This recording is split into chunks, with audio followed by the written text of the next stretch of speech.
Welcome in to another edition of Louisiana Loaded. As always, we originate from the garage here in Baton Rouge, Louisiana. Looking forward to our guest tonight. We'll talk to Preston Guy from Tiger Bait, who's going to stop by and give us the latest on LSU spring football, which got cranked up earlier this week. Lane Kiffin has already met with the media.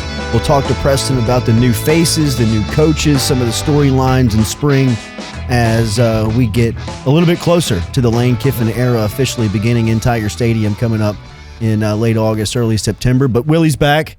Been on a couple of missions since the last time we were here. Let's see. Hit the World Baseball Classic. Saw Skeens throw in Houston. Pretty electric. Bro, that looked like some of the most intense environments. By far the best baseball environment I've ever been in my life. Wow. How strong it was is probably it was probably 70-30 Mexico to U.S. in Houston. So this is the night Park. Skeens comes out to the Top Gun. Yeah, dude anthem. Walks out to the Top Gun anthem. Oh my God. Number 30 cruising across the first base line, and people are like, oh my God. I had chills. Just having an awesome video of it. We can play it or whatever. Comes out and people are just like booing him as he comes out because it's all Mexico. Wow. You're in Houston, and that environment there is just. They sing the Mexico national anthem, and people go nuts. Then they sing the United States national anthem, and people go nuts. And it's just people clashing, and It was just awesome. I mean, awesome. Pretty fun. That looked incredible. Yeah. Then you did a little St. Patrick's Day celebration. Little St. Patrick's Day here in Baton Rouge, downtown. I missed the parade. I was on the way back from doing a bunch of different stuff, which is honestly one of my favorite parades in Louisiana is Baton Rouge St. Patrick's Day. And I was extremely upset to miss that. I was actually supposed to be on a float, but couldn't make it. So, you live and you learn. Next year, there's always next year here. And, back in studio. LSU Baseball.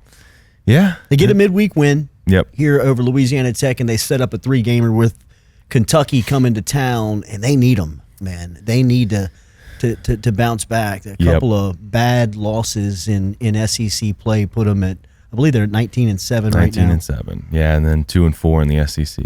Yeah. So, and you look at that 2-4, and you're like, oof, man, brutal, terrible, brutal.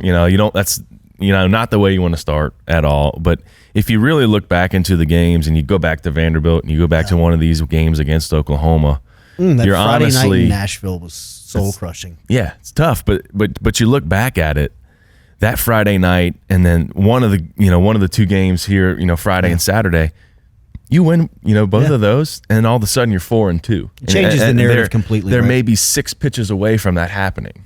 And you drop the double play ball against Oklahoma, routine double play, you're out of the inning, up, and it changes the whole complexity of the game.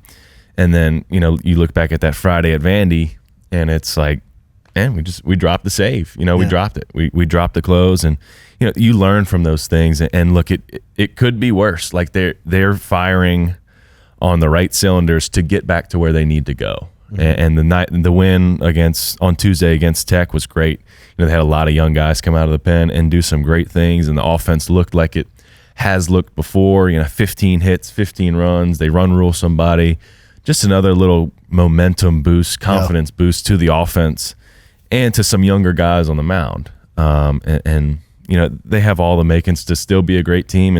And look, like I told you before, 3-9 my freshman year we started, Coach Maneri in the SEC. And then all of a sudden, you look back at that, and it's not even something you're thinking about when you're in a super regional against Tennessee. Yeah. And you're 2 games away from Omaha.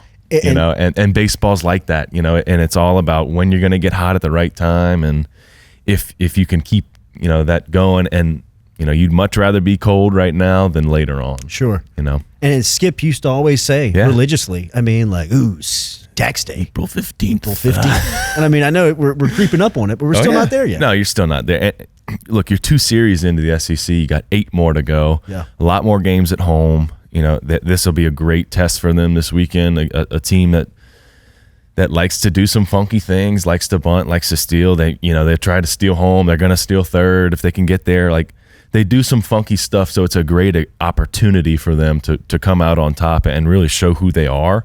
as a team. And I know Jay and all the rest of the coaching staff has been relentlessly, preparing. And these guys don't want to, they want to win just as bad as everybody. Not one thing you can say, if they fix this, they're right. Yeah. Right? It's kind of been a roller coaster. It's been a little bit of lineup, pitching, look, one game it's we're making errors. One game it's we can't hit the ball. One game it's our starting pitcher comes out of the game in 3, and it's this multitude of different things and in different ways in every different game. And so that's a hard recipe for a coaching staff. It's like, man, what do we do? Like how do we combat these things, because one game it's this, the next it's that. And so, look, Jay's the best. There's no doubt that Jay's the best, college baseball coach, now and probably, ever, besides Skip. It's almost like he's so good at what he does. I almost like to see him in these situations to watch him. And watch the way he operates, psychologically works here. Exactly. And he's good at it. I agree. Extremely. I mean, he's the best. Yeah, right? he's the best, and he's good under pressure. That's why he wins in Omaha. And he knows how to win in Omaha. And when he gets into situations like this, he knows how to make his team win. And the thing that's interesting about that is each team's different. Each player's different, right? And he knows his players, at a level that, it's hard for people to understand. Those are his kids. He doesn't have kids, but those are his kids, and that's how he treats everybody. And different players respond differently to different coaching styles.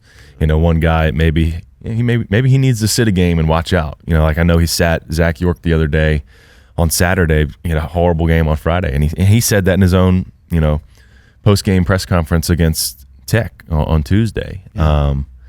He said that, and he said, look, I respect coach's decision to sit me on Saturday and let me watch and see because of my game Friday. And look, he texted me Friday night, look, love you, your teammates love you, you're going to get back out there and succeed. And that just goes to show you the type of coach that he is. He's going to coach guys in different ways to put them in the best position to succeed. Yeah, and if there's been a bright spot, Cerna, you can't keep out of the lineup. Gosh, I mean, awesome. I mean, that's who he sat York and put him out there first. You have a freshman come out there and do that. Yeah, that's the right step to get to where you need to go. You need guys like that to. Yeah, you see glimmers, you see sparks, exactly. You see things that you can build on. And so I'm still, super optimistic. As everyone should be. It's freaking LSU baseball, man. Like.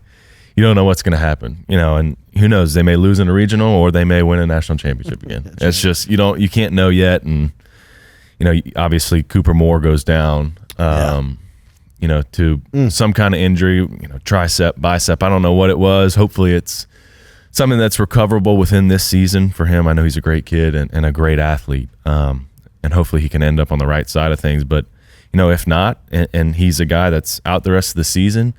This is the time where somebody, it's going to be somebody steps up. Somebody emerges, and you'll have, Case and Evans on Friday, Schmidt on Saturday, and in typical LSU baseball fashion, we'll figure it out on Sunday. And Evans, oh my gosh, goodness, I mean, little early concerns. A little early, out. But how about that? You go, 8 innings against a good team, a good offense. Like Oklahoma's no joke.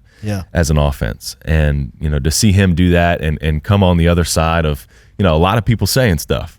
That's huge for him. That's right. Like as a player, I think that's an awesome thing. That's what you want in your Friday night guy. And people doubt him and his talent, but he's never lost the talent. It's a tough adjustment to go from the bullpen to be the Friday night guy in the SEC for the reigning national champions. That's tough. And he's done a great job, and he will continue to do so. 3-gamer coming up this weekend at the Box. Starts Friday, Saturday, Sunday. Last weekend was a Thursday, Friday, Saturday slate. This weekend, Friday, Saturday, Sunday for LSU, Kentucky. I believe 6 o'clock first pitch on Friday. That's right. 2 o'clock early start with the concert in town at Tiger Stadium on Saturday, and then, of course, the third game on Sunday.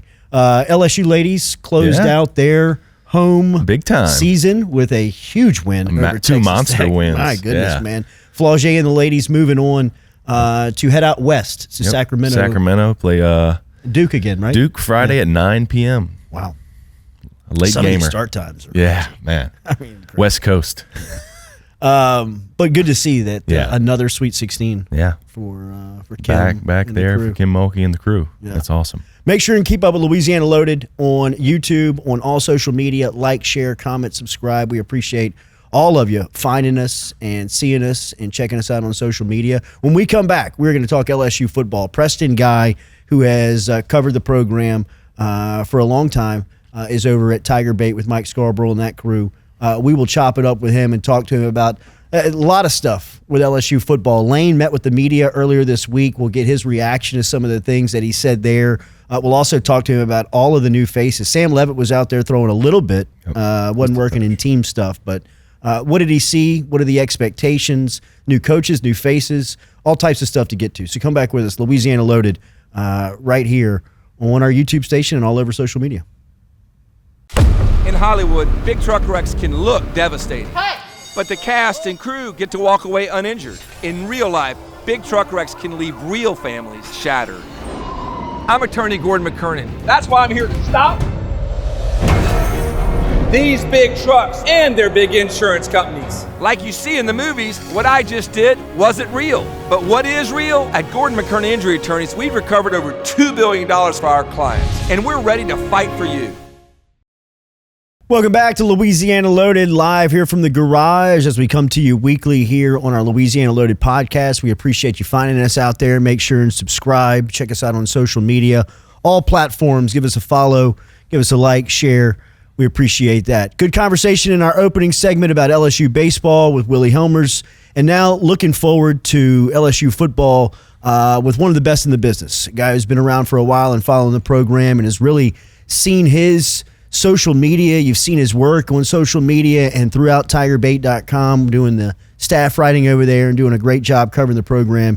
Good friend Preston Guy. It's good to see you, my man. Jordy, man. Nice to have you back, man. Thank you. Kind of went under too long for me. I appreciate it. In the timeout, though, I will say, man, you and your brand blew up. It's been big. It's been a lot of alignment with LSU football and all the news, but just kind of talk about that, how it's kind of really, I mean, I was out for a year and come back, and I would say you're probably one of the biggest in the game right now. It's definitely big, particularly on social media, because that's where I clown around a lot, right? I have some fun with it. I try to be, legitimate with the stuff I put out. But, I mean, Lane Kiffin effect on the LSU media across the brand. It's not me, but, I mean, you talk to everybody who's doing their podcast and their writing.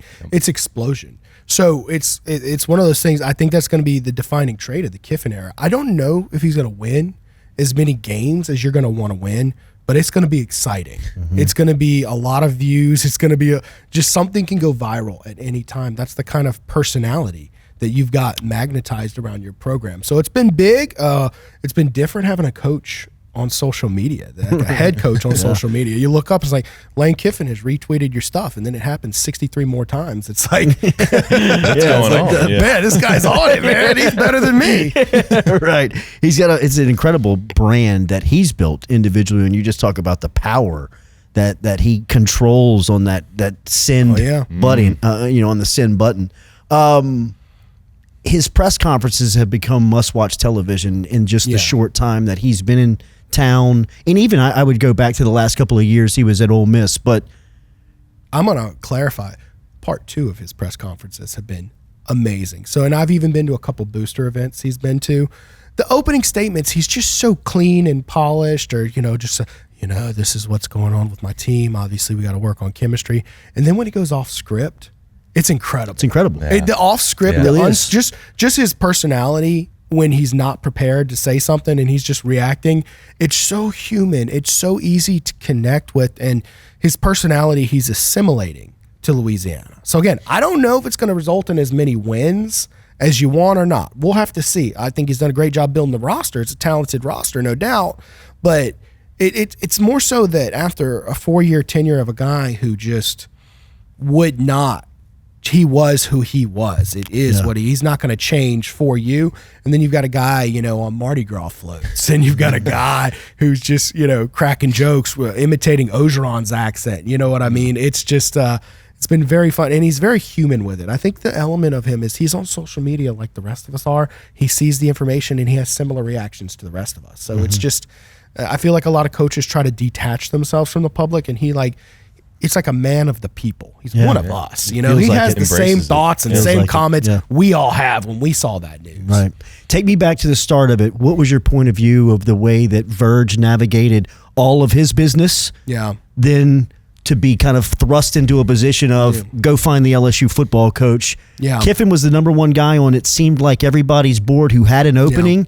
LSU landed him when they were ready to pull the trigger. What'd you think of all of that? Well, number one, I thought this was not going to end well. I wrote a very nasty column, a strongly worded column on the state of LSU athletics. And essentially, to sum it up in like 4 words, it was like, hey, please shut up. You know, because everybody was saying, Governor Landry was saying stupid stuff. The board was coming out and contradicting it. And then you finally think you got some peace and like, well, we don't even know if Verge is the full-time, long-term AD. Like, are you kidding me? In the middle of a coaching search, you're going to say this? And I know for a fact there were coaches who were interested in that job who were bad-mouthing the chaos at LSU. Sure. But, I mean, let's be real here. I guess the appeal of the LSU job has never been, like, administrative structure and stability. Yeah, it's never been that. Like, LSU's been a program that you know why you win? Is because you got Jarvis Landry 45 minutes away. Oh, and Odell Beckham is also there. And they all grew up watching LSU. And you get, you know, Jarvis Landry and Jamar Chase and Justin, all this just NFL talent, speed talent, just right there for the taking. That's been what has carried LSU football. And I guess there's a bigger picture LSU athletics, but that's a bigger conversation as to whether you can keep those guys home in other sports. But you finally start keeping these guys home. The culture has shifted. That's been what's kept this job so elite. And coaches know that, but I mean, they also want stability and structure and financial support. Yeah. And it was very questionable because, I mean, when they fired Brian Kelly, there was a big, like, I remember telling everybody coming in the season, they do not have the $54 million. Right. They will not fire him. I don't care if he goes 4-8. Well, turns out you lose 3 games and A&M takes over the way they did. That A&M loss, Jordy, I mean, I've seen a lot of losses for LSU, a lot of very painful losses for LSU. I mean, Tennessee took over, big time win there and sung Rocky Top, and Alabama doing what they've done in Tiger Stadium the last 2, times they've been there. That one didn't feel like a loss just being on the field. I was in the middle of that Aggie yell, the little shoulder-to-shoulder thing they do, and the words I'm not going to say for branding purposes here. It felt like you lost a war. Yeah, it felt like the enemy had come in and burned your village down, and they were capturing your wife right then and there. So I was like, this is the kind of stuff that gets people fired, even if you don't have $54 million. So I didn't know if the money was there. I thought it was going to go very poorly. They fired Scott Woodward, and Scott Woodward, as you know, big game hunter. There's your chance at a big name coach. Looked like it was walking out the door. We had no idea what we were getting out of Verge. Verge has been playing second fiddle for 2 decades. Yeah. So of course, I guess gubernatorial support, financial support, and he was able to pull off not his number one name, everyone's number one name. Because if you remember, the big names were coming off the board early. Signetti, he signed that extension in October. He said, I'm good. As soon as the Penn State job opened up. He was done. He's like, same week. I'm not playing around with this. I got a national championship to win. Yeah. And by God, he did it. My goodness. I mean, that's got to be the most impressive coaching job I've ever seen. But, yeah, I did not think it would end well. But lo and behold, Mr. Kiffin, and I guess a little bit of assist from your former coach, Nick Saban, it worked out. I was going to ask you about the Saban effect here, because it's been reported now that LSU paid him $1 million to consult during that, both administratively and throughout the coaching search. And you could feel it. Yeah. You could feel, and especially when Lane Kiffin took the podium for the first time. I mean, he pretty much sold it. And then when he went to the Baton Rouge breakfast, I mean, he was like, look, Saban told me. You got to take this job. If you are who you say you are, if you're the top candidate on the board and the number one college football coach, you got to take the job. Right. And I think he also needed a little bit of advice. Like, it's hard to leave a playoff team, especially when Ole Miss is not going to let you coach that playoff team you built. But you have to start looking at the calendar and support. And, well, how's a coach supposed to go leave and take a job like LSU? Because, I mean, realistically, if you're going to have a resume, if your stock is going to be high enough to cash in on a top 5 job like LSU, you're going to be one of the top 12 teams of the country, realistically, right? So you're always going to be so when are you supposed to take that job?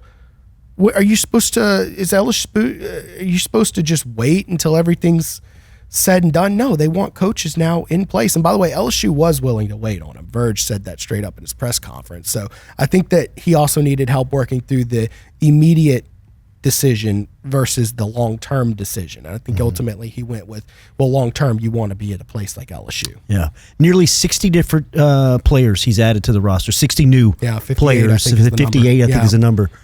Talk about what he's done from a reconstruction standpoint. Yeah, I mean, look, we knew this was going to be a battle for this roster because, I mean, this was a veteran roster, Brian Kelly. Brian Kelly went all in on this year.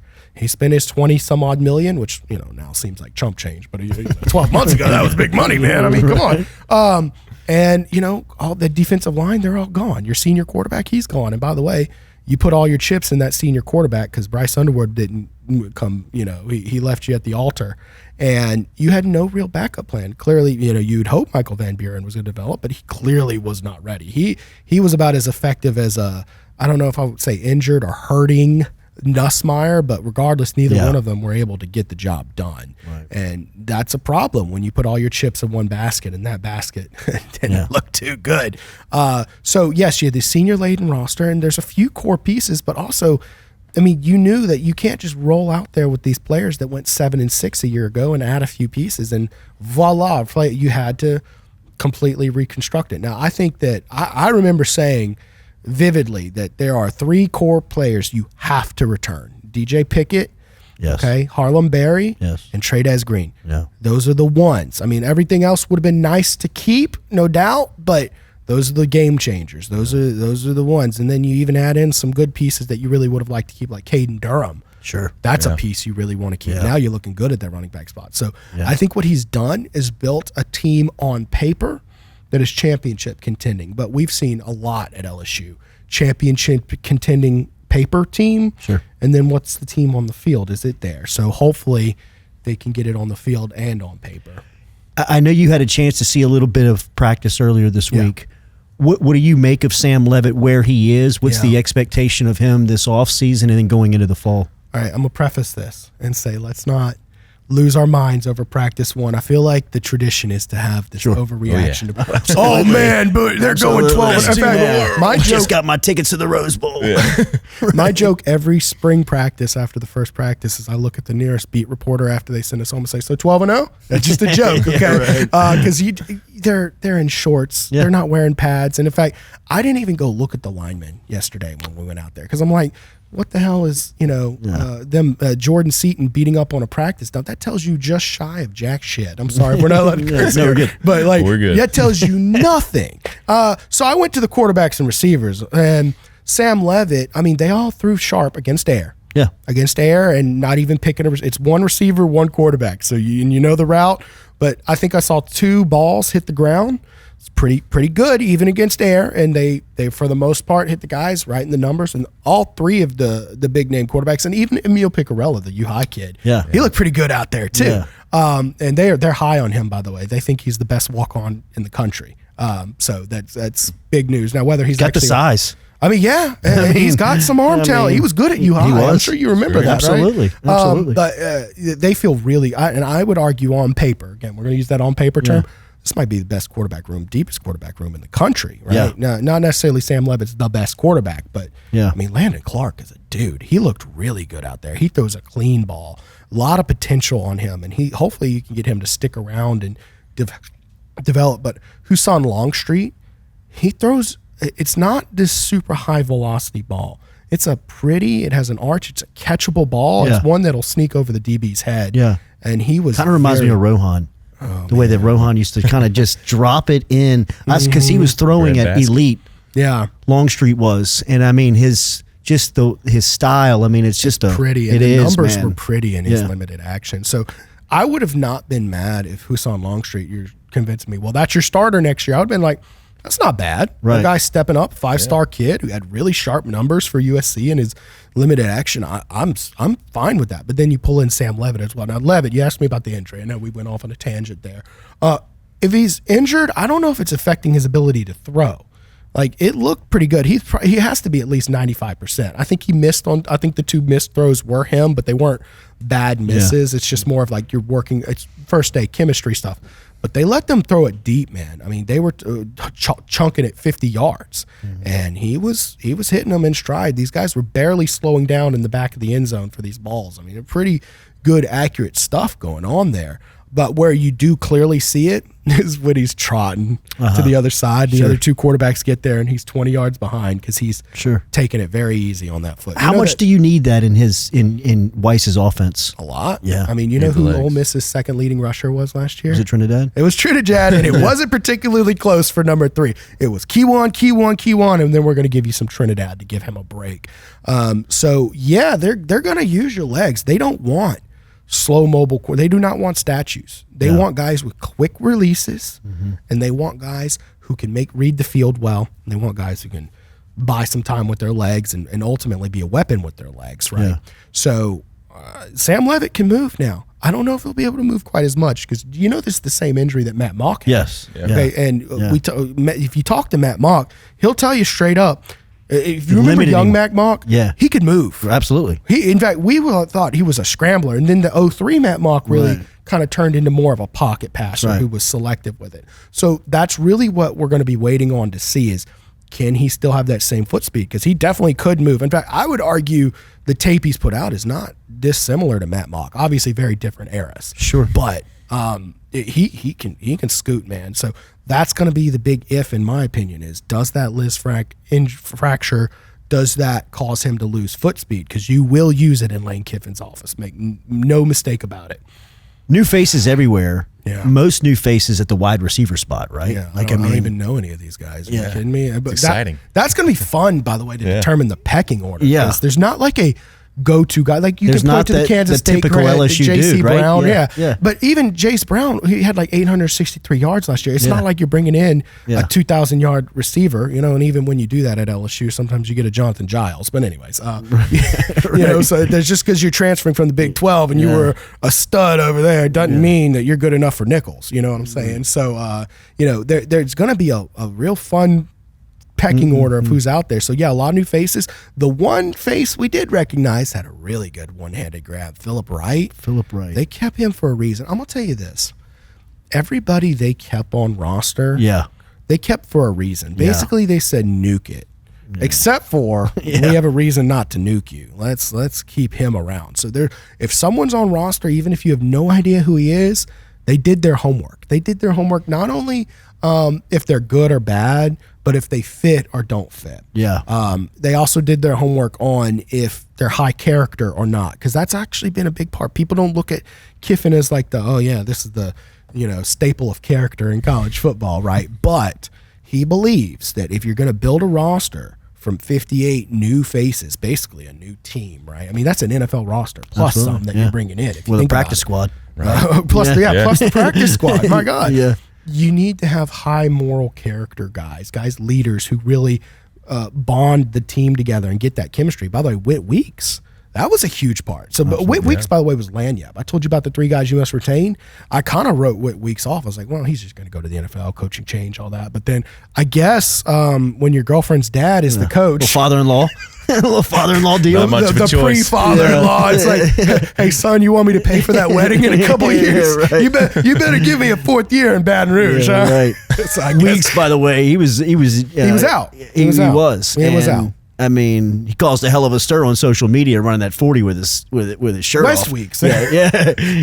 He looked, and then he fought the white boy allegations. He made sure. No doubt. He's like, we can run, boss. Let's go. But that's those Southern oatmeal corn-fed boys in Georgia, man. They're a little different, man. That's and right. if you meet their dad, David. Yes.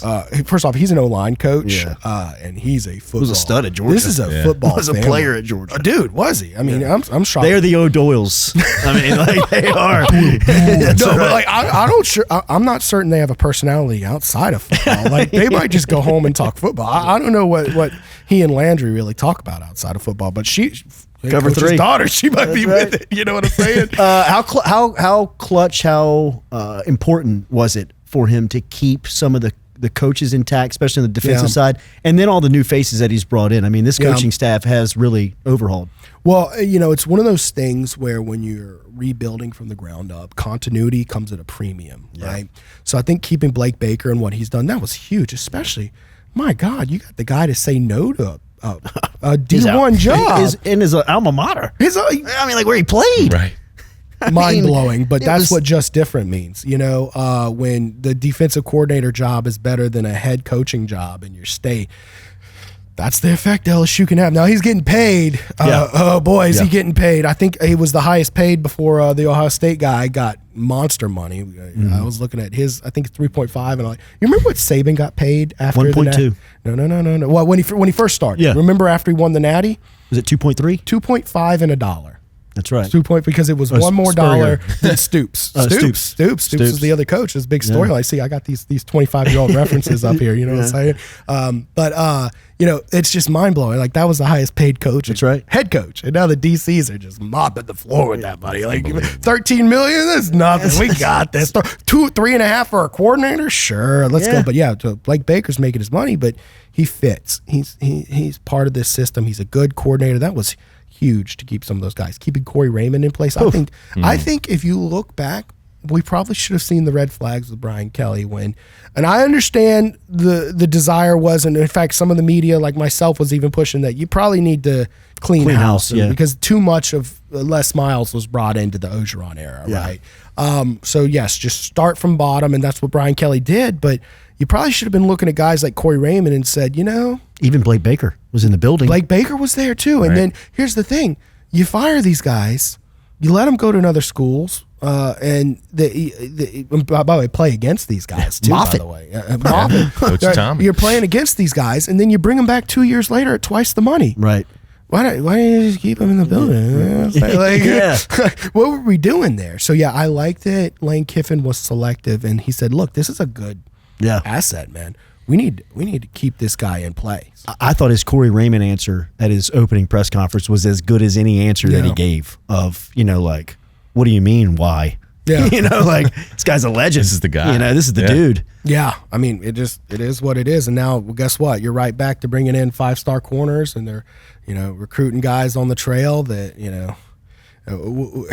remember when they signed back-to-back number one corners in the country? Who was it? Ricks and Stingley back-to-back. It's like that's some pretty nasty work. Maybe we should go back to doing that. Right. And had what's his name at Denver committed all the way up to signing day. Yeah, I'm trying. I mean the best cornerback in football right now with Stingley. Yeah, Patrick Surtain. Yeah. Was committed all the way to signing day. I mean, it was. When it was DBU, it was really DBU. Yeah. Right. It was moving, and I think it's working its way back there, especially with a kid like Pickett. Yeah. What do you expect from the defense? I think that they're going to build off of what they did last year. I think if you look, first off, Perkins, athletic freak, they never found a home for him. And I think part of the problem with Perkins is instincts. If you actually watch the film, 4.38, he's going to get drafted. Okay, absolutely. They'll find a role for him. Sure. But the instincts just weren't there because he's playing like a first-year player. If you watch his delayed reactions, his coverage decisions, I think, honestly, he would have been much better served being plugged into one role and letting him learn the role. Well, I think that's going to be out of there now. I think they're going to have guys like Ty Benefield working that star role, and I think he's going to be good. I think DBs are going to look really good, and I think your linebackers are impressive on paper. Defensive line is the one where I'm looking where it's like, okay, just how good can Steph Green be? Because Steph Green was a starter at Clemson, but he's probably their third best. He wasn't the star. Yeah. And a lot of these guys, how good can Dominic McKinley be? Can he be a 5-star guy? You're talking about the number one or a 5-star defensive tackle, top 3 defensive tackle out of high school. Can he live up to that recruiting now? Because there's no one in the way but himself now at this point. Yeah. So defensive line is the one where I'm a little questionable, but we'll have to see. I'll tell you what, I wasn't going to make any judgments on them based on how they looked up against practice dummies yesterday. So we're just going to continue to wait and see on that. Specialists, is it too early to even talk about them? Because I know, the punter has turned over every year. They've been consistent at the place kicking spot. Yeah. I don't want to judge. I have not taken a peek at them, but you got the kicker from Arkansas. What's his name? Stozic or whatever.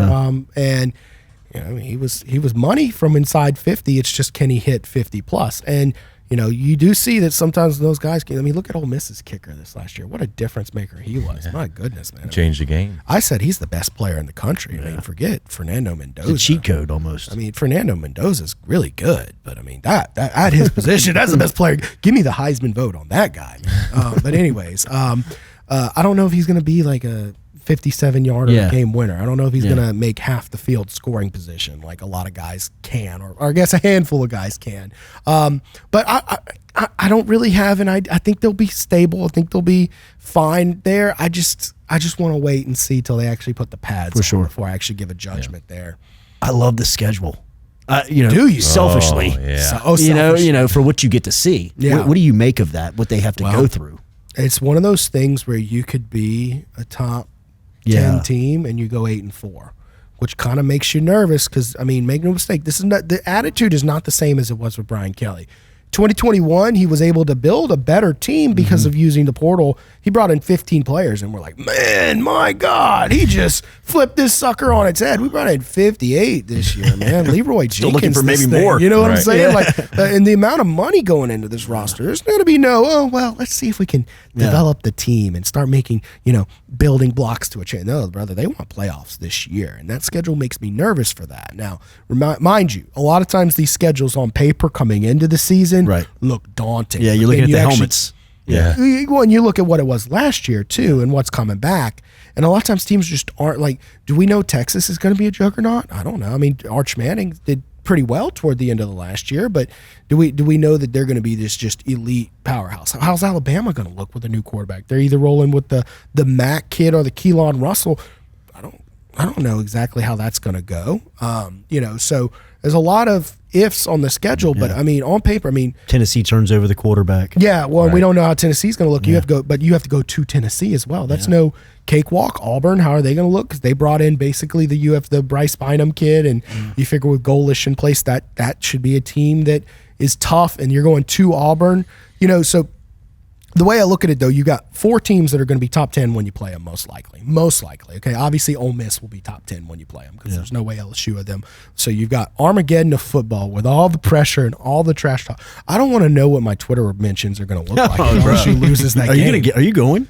You have to get security, huh? I hope so. No, I actually have a cool plan for the Ole Miss fans if I go. I am planning on getting my press pass. Now, Ole Miss might not like me. They might deny my press pass. We'll see how that goes. Right. They better not. I'll raise hell if they do. Yeah, my God. You gonna join in with me and raise hell if they I deny would me? absolutely raise hell if they denied your press pass. We got to get everybody on board if they deny my press pass. No, they better not do that. So, yes, the plan is to get the press pass and go, and I'm planning on going out and engaging and meeting these fans face to face. I have a strong feeling that the goons on the internet who have believe me, I've been on the other side of it. They rarely see you in public. Picture from they rarely tell you in public. But that's what I'm saying. Like I actually have something cool planned for them. I'm planning on going and having some fun with the Ole Miss. That'd be great. My grandpa was a huge Ole Miss fan. My whole mom's side of the family. I followed it all, bro. Yeah, like they're huge. So I go see those family, and I actually like Ole Miss. Like I have nothing against them. I have a stronger loyalty to the truth. One of my things is a lot of my takes can be pro LSU, but I'm never going to say it if it's not true for LSU. And a lot of times I'm willing to give a reality check. A lot of times LSU fans don't like me when I'm willing to. Sure. But I was willing to give Ole Miss the reality check on, hey man, you sent the guy packing. Stop acting like a victim. They didn't like that. They didn't like that very much. So I don't want to know what my Twitter mentions look like if you lose that game. But I'll be here one way or another, man. Win, lose, tie, it is what it is. So, planning on going. I think the fans in person are going to be really cool. Yeah. I think they're going to be very hospitable. It's going to be. And those same Pete Golding afro pictures, those are going to be the people in person. Like, absolutely. Man, I actually love you. You're cool, man. It's what makes this whole thing great. Yeah. You care that much is a beautiful thing. I'm not even talking about Preston. I'm talking about the fan and the people who want to get so involved in it. That's what makes this whole thing great. The best. It's a great By the way, that's what it's all about. Beating on my chest, Ole Miss, this is absolutely a rivalry. First off, the history is there, but Ole Miss is more positioned as a program closer to LSU than Mississippi State at this point because they have the administrative support. Yeah, Keith Carter is a really good AD. They've got the money, and now money helps you win more than ever. So I think they're a good program set up to be competitive for the future. I'm not one of these people like talking about them like, oh yeah, Ole Miss is just little brother, man. Brother, have you seen the roster they're bringing back next year? It's real. That's absolutely. Now I have no idea what their offensive staff's going to do. I know there's some questions about the guy they brought in, the ECU guy they brought in, who was there previously, but it's going to be intense, and it's good for college football. 100%. Did LSU fans take Nick Saban going to Alabama lightly? That's we brought that up. I mean, the 08 atmosphere in Tiger Stadium when he came back with that team was one of the most hostile environments I've ever seen. For the 04 atmosphere when he came back for Miami. Yeah, he was in Tiger Stadium. Yeah. He was thunderously applauded. He absolutely was. He was beloved. Absolutely he was beloved. loved. And that's coming to play the Saints, by the way. Yeah. So the hometown team they're clapping for the other coach. Anyways, that just kind of shows the passion. Here's my take for Ole Miss fans.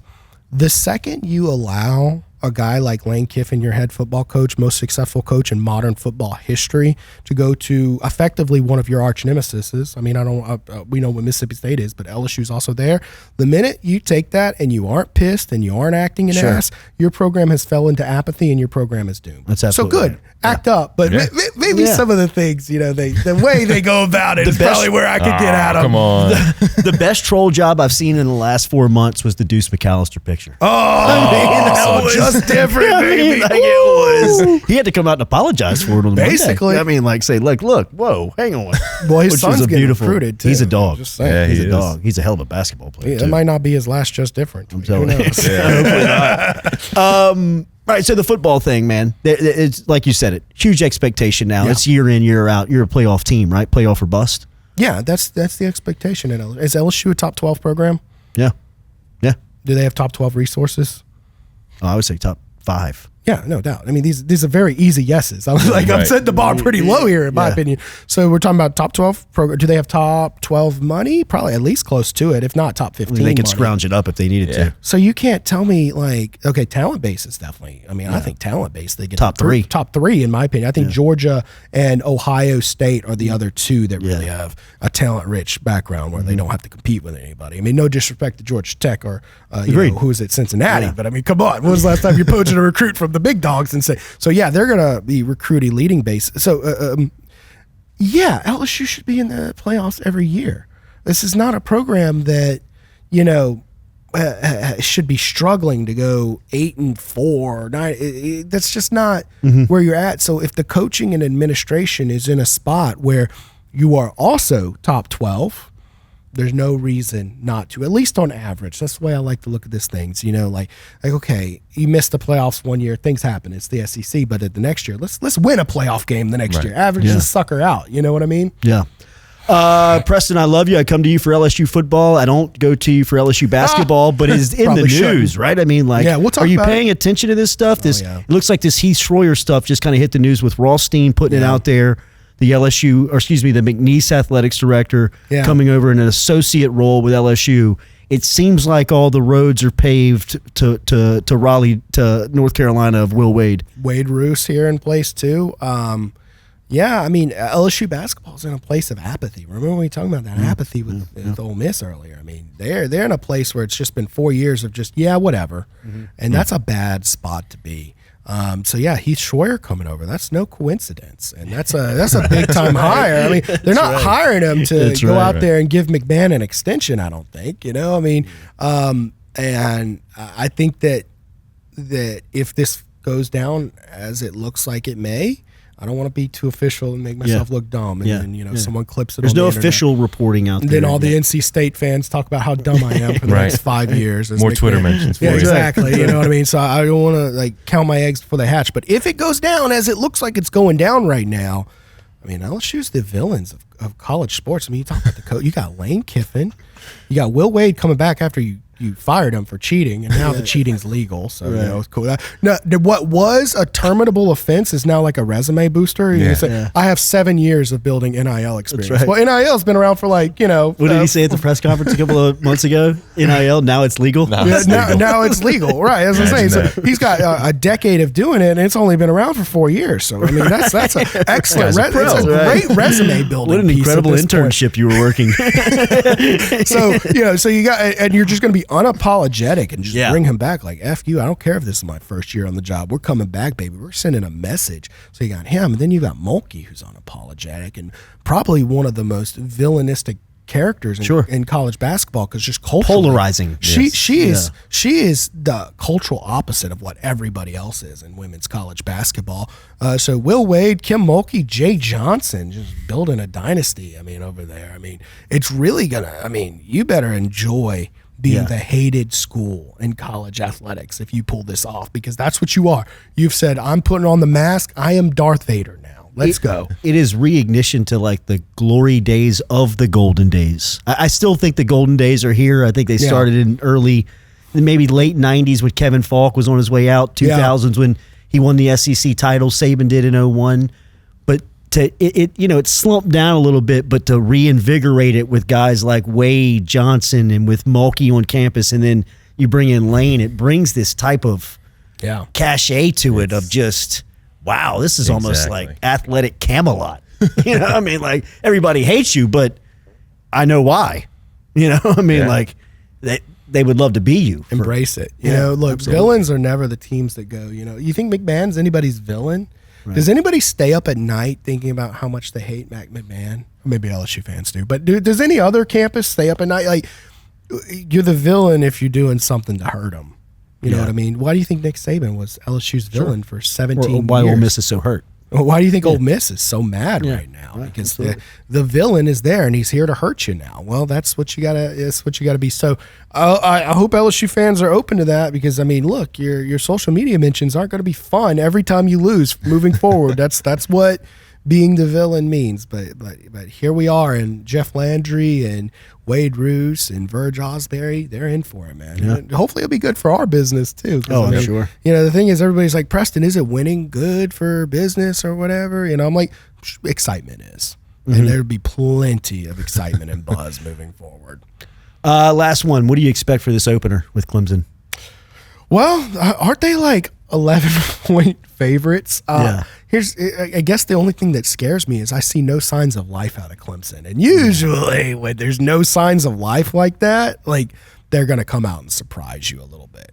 If anything were to surprise me, it would be that Clemson has more continuity than you do. I mean, you've got a 20-year head coach there right now who's sitting on effectively the best dynasty Clemson's ever built, and then you've got 58 new players, whole new offensive system in place at LSU. You know, turnover on the coaching staff. There could be a chemistry issue, but basically every other sign. I mean, they didn't hit the portal very strong, and when they hit the portal, they went for defense, and offense was their major problem a year ago.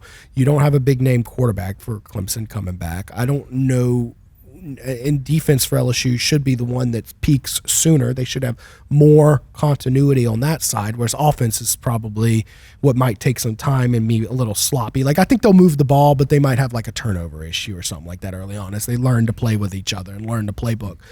But all signs on paper point to I'm very confident. I would even take LSU minus the points at this point, because it's in Tiger Stadium. That environment should be with Lane. I mean, he's going to build that thing up to. I game day might be here for him. Maybe. I haven't looked at all the week one matchups. But I know game day will be there 2 weeks later, 100%. Oh, for sure. In Oxford. Yeah, in Oxford is what I'm talking about. I know for a fact. It doesn't even matter what else. I think that's the big shows might get there on like Tuesday or Wednesday for that. I mean, like, just to beat the run. I think it's going to be ground zero and they of did college not football. Wait. I mean, that's the beautiful thing about it. Like, Saban's return was 3 years delayed. Yeah. This is 9 months delayed. It's not even fresh. a year. Yeah, right. I mean, you better hire all the security. Wounds are still Kiffin. open. I mean, look, I might need just a big guy standing next to me when I go there. Lane Kiffin needs he needs the militia shoulder support. He needs to get on the phone with Trump. He needs some Secret Service man on both shoulders. Seriously, you know, like watch my times. 6, watch my 12. You saw his return to Tennessee. How nasty that was. I mean, they're throwing mustard bottles on the field. Golf balls at him. I don't know what they're going to throw in Oxford. I agree. I mean, it does not matter if the teams are underwhelming or anything. You have to be there, man. I mean, it is just going to be the grudge match. I can't recall a more grudge match than that one. But yeah, feeling good about Clemson so far. But that might be the scary part. Mike Scarborough in Tiger Bait has been doing it for a long time. I know that you're the staff writer over there now, doing a great work. And tell everybody where they can read your stuff and catch up with the. So tigerbait.com, we're going to put all of our content on there. So if you're just looking for one place to keep it all, tigerbait.com is the place to go. Scarborough's been doing it for 26 years now, man. Yeah. Wow. The godfather. He really is, like, man. Remember when it was like LSU Rivals back in the day? Like, I've seen like pictures, like the Wayback Machine of his site. It looked like let's put it like this. Oh, man. If you're going on a site that looked like the original Tiger Bait, you were probably getting a virus on your computer. I mean, if you did it today.